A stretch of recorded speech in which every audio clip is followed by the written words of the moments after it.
Well, as you know from last time I talked, I'm actually focusing on CD4 T-cell responses. So I'm not working at all on CD8 T-cell responses. This is, though, one study that we performed, and I'm still struggling to write it up. So on HIV-specific CD8 T-cell responses in acute infection. Now, we screened over 600 patients and wanted to know what the impact of a single response on the virus set point is. And when I now go through the data, you will actually see why I did not have the courage yet to write it up, I guess. Now let's start at the beginning in acute infection. As you all know, and probably Ashley has shown that when the virus probably infects the founder population, the first CD4 T cells, it leads to a local expansion within the CD4 population. A few first macrophages are infected, but this happens all in the first 1 to 3 days. And there's not, this is still the time, actually, I don't know if anybody has mentioned that, where you can still prevent HIV infection through post-exposure prophylaxis.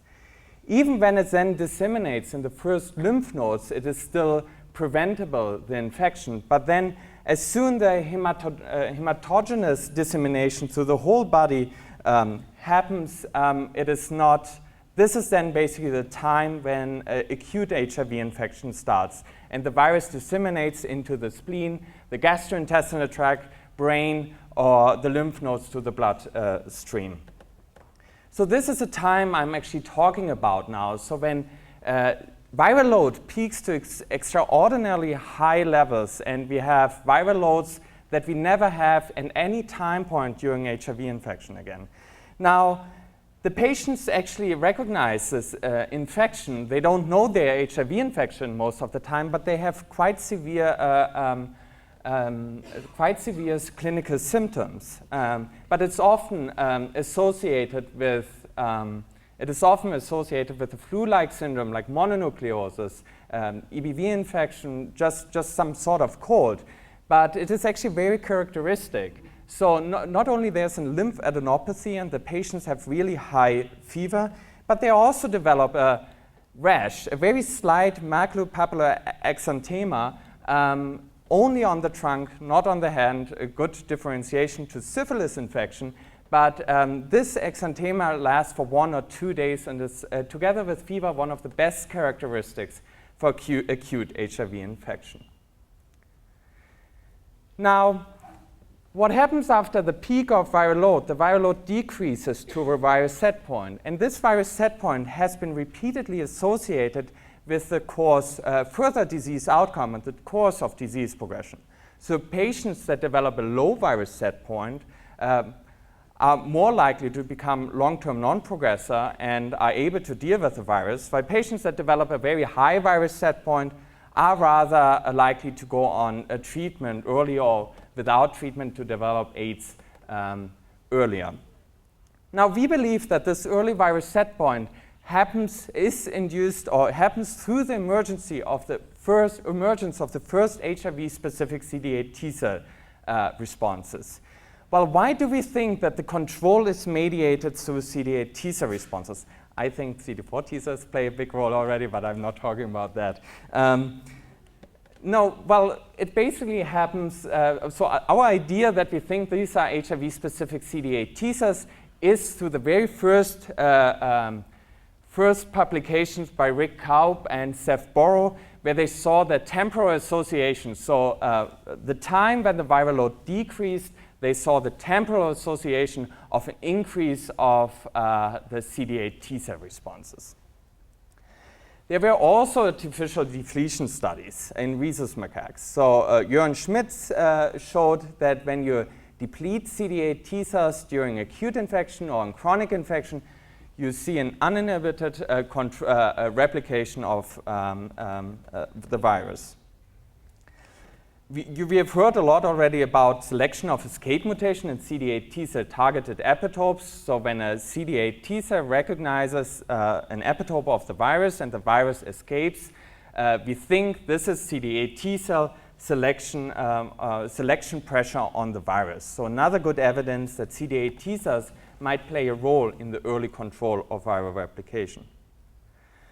But I think one of the strongest evidence for CD8 T cells that they really play a role in the control is a strong association with HLA class 1 alleles. And Shelby has shown that the GWAS studies all point to certain HLA class 1 alleles. Most famous is the B57 or B27. Now, when we look in acute infection, it is actually very interesting. We see that the immune system is very predictable what CD8 T cell responses come up. Now, what you can see here is just different HIV-specific CD8 T cell responses that we screened during acute infection. And these are HLA-matched optimal epitopes. They are published in the Los Alamos database, so we know that these are optimally recognized by CD8 T cell responses.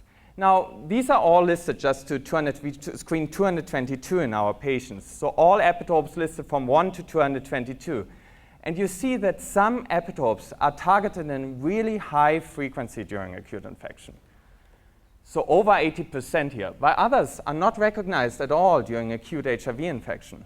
Now, this is not only the case, these responses are not recognized during acute infection, but they are actually recognized during chronic HIV infection. And while other epitopes that are recognized here during acute infection in a high frequency, they are not recognized at all in the chronic infection.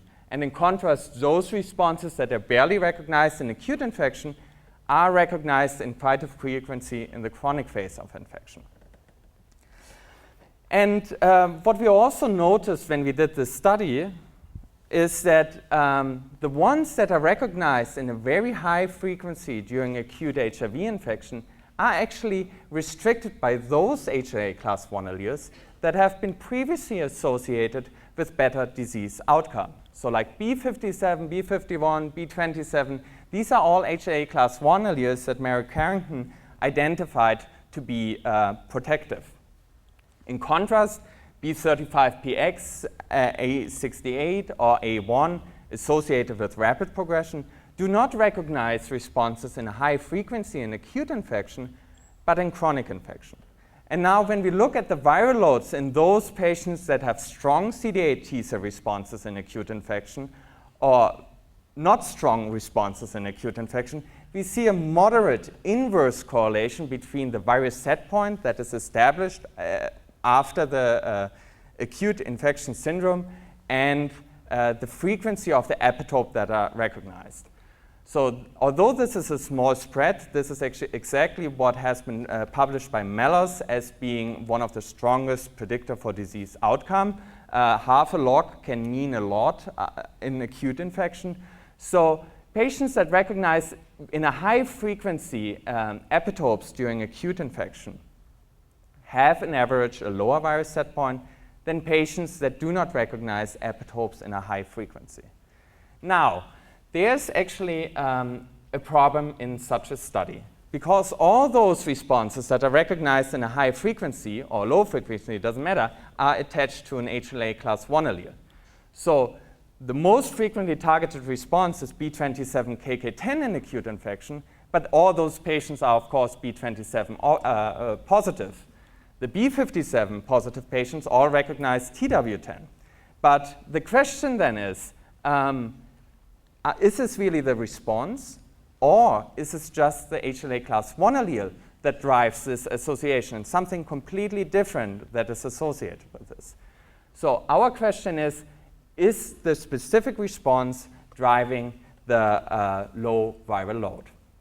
So we wanted to identify which HIV-specific CD8 T cell responses influence the level of the early virus set point. So our hypothesis was that the presence or absence of a specific CD8 T cell responses is responsible for the differential disease outcome. So what we did, we screened 621 patients during acute HIV infection. Now, these were patients that were identified from 6 different sites worldwide, from Boston, Berlin, Montreal, San Diego, San Francisco, and Sydney. And they were collected over 11 years. So it is not very often that patients are identified during acute infection despite the symptoms. So this is basically the largest collection of patients of CD8 T cell responses that we screened in patients that were identified during acute infection. Of those 621, 269 remained treatment naive, and we could determine the virus set point. Just to give you an overview about the cohort, they were predominantly male, Caucasian. It was an MSM cohort. And I'm not going into detail about this, but the majority, half of them had a defined acute HIV infection syndrome, while the other half had a defined early HIV infection syndrome. But in terms of CD8 T cell responses and virus set point, there was no differences. Now, what we did, we assessed at the 2 months time point after peak viremia, we assessed the early, the first CD8 T cell responses that come up. As we only got one vial from all the collaborators, we had to use HLA-matched optimers. So based on their HLA background, we chose the respective responses. And in average, we screened per patient 38 different responses. And very few are actually only targeted in acute infection. Sometimes it's only 1 or 2. So on average, 60% of the screened epitopes were positive. To be unbiased, two independent ID specialists determined the early virus set points, so completely blinded. So what we did, we sent the clinical data to one ID specialist and to another ID specialist. They didn't interact. And I got back the virus set point, and when they were different from each other, I took the average of both. Now, they had no idea what HLA background those patients had and what CD8 T cell responses those patients had. The final analysis was also not done by me. It was done by David Hackerman, a collaborator of us at Microsoft Research, who ran his supercomputer over the weekend and determined what kind of associations come up. Now, this is the clinical data. This is the virus set point. And what you can see is these are all the patients numbered from 1 to 269, and you can see that there's quite a spread in the early virus set point. There are some patients that have extraordinarily high virus set point, and those are the ones that are rapidly progressing and at one point have to go on therapy. And then there's a small fraction of patients that have a very low virus set point and are most likely to become elite controller or viral controller. But the majority of patients, here the 50%, are around a median of 23,000 copies per ml, also similar to that what the MAX cohort had found in the past. Now, but we wanted to know, what are those responses and what are those responses that are mediating the control? So again, we first looked at the HLA expression of those patients, and non-surprisingly, the patients that are HLA B57 positive, not looking at the CD8 T cell responses, had a significantly lower virus set point. I mean, we know that from a lot of studies by now, so the B57s are doing better compared to the rest of the patients. And we also saw like a similar distribution of different HLA alleles and their association with control, with B27 doing quite good and B35 doing worse. What is also interesting to note is that the HLA frequency is exactly the same frequency of the overall Caucasian North American population, suggesting that all patients, despite of they have a protective allele or not a protective allele, are presenting with an acute infection syndrome or can present with an acute infection syndrome, and that we are not biasing towards one or the other genotype. I thought that was interesting. But what was also interesting actually is that the B57 positive patient, that there's quite a spread in the early virus set point, with some having a virus set point of 100,000 copies per ml. Moreover, what we found is that the peak viral load, so initial viral load, only in the acute patients, already showed the distribution based on the HLA class 1 alleles. With B57, B27 having lower peak viremia than B8 or B35.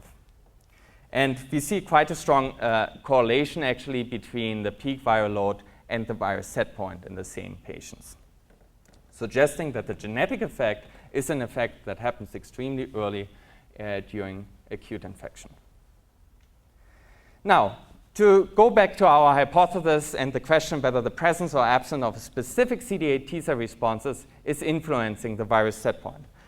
So what I showed you earlier, now a little bit zoomed in, these are the most commonly targeted epitopes during acute HIV infection. And now we wanted to know whether let's pick out B57, whether the presence or absence of the most immunodominant CD8 T cell response in acute infection, the TW10 in P24, is associated with a higher or lower virus set point. And unfortunately, we did not see any differences in the virus set point in TW10 patients that targeted TW10 or do not targeted TW10 in acute infection. And it is not due to any of the 4-digit types. There have been descriptions that certain HLA class B57s are doing better or worse with disease, but you do not see an enrichment of any of those HLA class 1 alleles in the ones with high viral load or low viral load. Now, it has been previously described that not the most immunodominant responses are responsible for the set point, but that actually the subdominant responses are able to drive the viral load in acute infection. So we asked the question whether any of the other B57 alleles are responsible to drive the early virus set point. So it was not TW10, the TW10 response, as I showed earlier, but also not the IW9 showed an association, the IW9 in P24, the SW10 in integrase, or the KF11 in P24. Now, what was actually a little bit concerning to us was that the patient, that it looked like that the patient who had a response seemed to have a slightly higher viral load than the patients that do not have a response in all instances except TW10.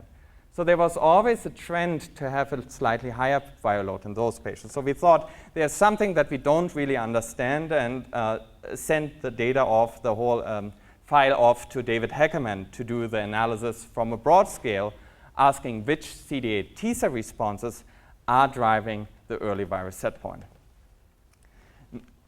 After multiple comparison, I don't know if you're familiar with the Q value instead of the Bonferroni correction for multiple comparison. It's a little bit looser, but gives you a few more statistical significant findings. But even after Q value correction, we did not see any significance after multiple comparison. However, there are few nominal significant responses that are coming up, so if you don't consider multiple comparison. However, the A3-RK10 was nominally significantly associated with higher viral load. The B51R9 was associated with higher viral load, CW3R9 with higher viral load, B7RV9 with higher viral load, B40KSL9 associated with higher viral load, B7FL9, CW15R9, and B57SW10. And only one response, the B15FY10 in TED, was slightly associated with a lower viral load when the response was targeted.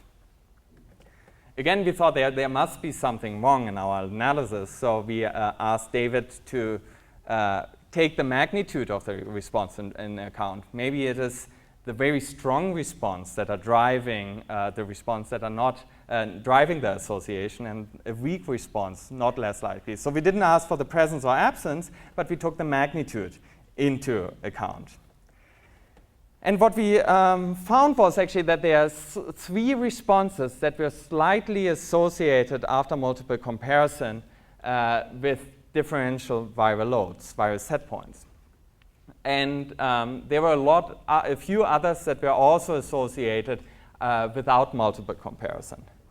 However, again, all of them except 2, the A2AL9 and B8R9, were associated with a higher viral load.